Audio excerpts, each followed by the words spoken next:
নোয়াখালীর চৌমোহনী বাজারে পাশ দিয়ে যাওয়া খাল ভরাট হয়ে যাওয়ায় অতিবৃষ্টি এবং বন্যায় সৃষ্ট জলাবদ্ধতা দূর হতে বাধা সৃষ্টি করছে। এতে দুর্ভোগ পোহাতে হচ্ছে বেগমগঞ্জ উপজেলার প্রায় ৫ লাখ মানুষকে। আশেপাশের ময়লা আবর্জনায় প্রায় বন্ধ হয়ে গেছে খালটি। এতে বর্ষাকালে জমা পানি নামতে দেরি হচ্ছে। নোয়াখালী থেকে মানিক ভূঁইয়ার তথ্য এবং ছবিতে জানাচ্ছেন জাবালুন নূর।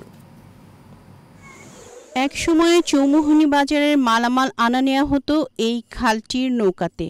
আজ সেই খালই বেগমগঞ্জ উপজেলার প্রায় ৫ লাখ মানুষের জলাবদ্ধতার কারণ।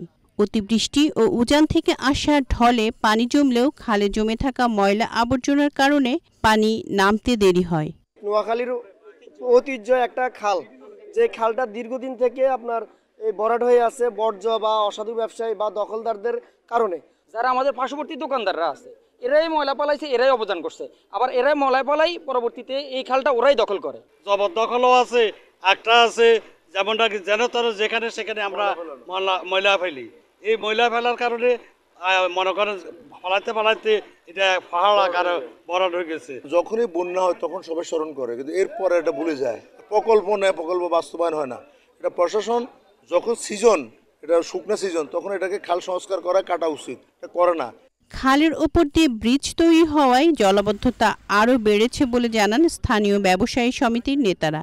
সরকার যদি বন্যা পরবর্তীতে যদি খালের সংস্কারটা করতো, খাল পুনঃখনন করতো, তাহলে আজকে জলাবদ্ধতার সৃষ্টি হতো না, কৃত্রিম বন্যাটা হতো না। অনেকের বাড়িতে পানি উঠে গিয়েছে। এর সমস্যাটা হলো আজকে খালগুলো সংস্কার হচ্ছে না। অবৈধভাবে খালের পাশে আজকে অনেক বিল্ডিং এবং অনেক দোকানপাট করে মানুষ অবৈধ দখল করে ফেলেছে।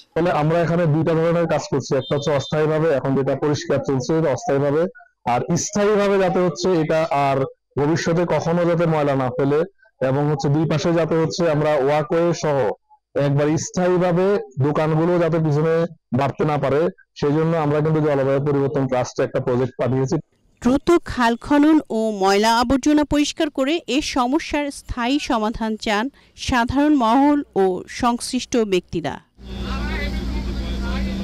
জাবালুন নূর, এশিয়ান টেলিভিশন।